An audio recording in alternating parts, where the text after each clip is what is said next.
నేర్చుకోవాలి. కానీ కొన్ని సంవత్సరాల వరకు బ్రిటిష్ వారి పద్ధతులే పాటించడం జరిగింది.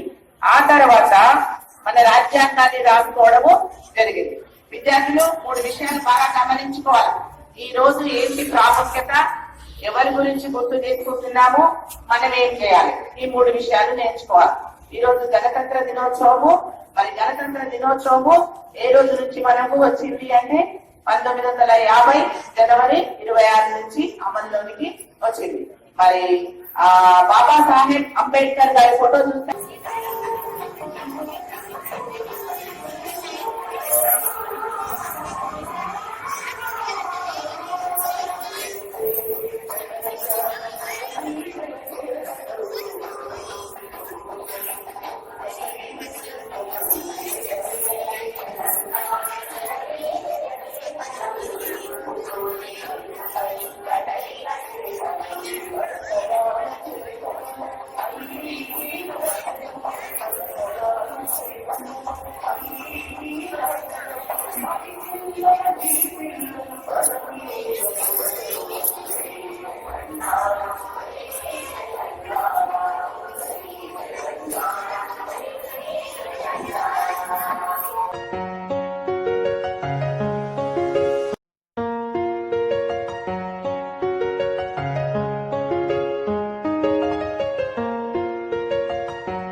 గుడ్ టీచర్ ఎవరిని అంటారు అంటే పాటను చక్కగా ఎక్స్ప్లెయిన్ చేసి పిల్లలకు అర్థమైందా లేదా, వాళ్ళ ఫేస్ చూస్తారు, వాళ్ళకి అర్థమైందా లేదా, समझ में नहीं आए तो फिर एक बार पढ़ाते, जिसको समझ में नहीं आए फाइंड आउट करते, क्या तकलीफ है देखते, ఏ ప్రాబ్లం ఉంది, పిల్లలకి ఎందుకు అర్థం కాలే, ఒక పిల్లకి ఆకలి అవుతుందా, ఒక పిల్లకి జ్వరం వచ్చిందా, ఎందుకు ఆ పిల్ల నిద్రపోతుంది, అమ్మాయి ఎందుకు నిద్రపోతుంది, స్టూడెంట్ ఎందుకు డల్గా ఉంది, ఎందుకు చదువుతలేదు, రెగ్యులర్ గా ఎందుకు వస్తలేదు, ఏం ప్రాబ్లం ఉంది అన్ని తెలుసుకుంటారు.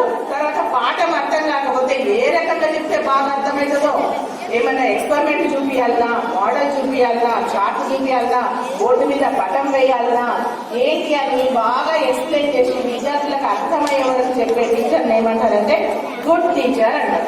ఏమంటారు? Good teacher. ఒక టీచర్ ఏమో యావరేజ్ టీచర్, మామూలు టీచర్, పాఠాలు చెప్తారు వస్తారు, పిల్లలు ఏడ్చినా పట్టించుకోరు, నవ్వినా పట్టించుకోరు, వాళ్ళని అడుగుతున్నా పట్టించుకోరు, అలాంటి మామూలు teacher average teacher. Good teacher అంటే తను చెప్పాలన్న పాఠాన్ని బాగా పిల్లలకు అర్థమయ్యేటట్టు వాళ్ళ బుర్రలకు ఎక్కించి వస్తారు, అప్పుడు వాళ్ళకి సాటిస్ఫాక్షన్ అవుతుంది. ఇంకొక టీచర్ ఉంటారు, 3వ రకం టీచర్, వాళ్ళని ఏమంటారు తెలిసిన ఎక్సలెంట్ టీచర్ అంటారు. ఏమంటారు? Excellent teacher. And excellent teacher is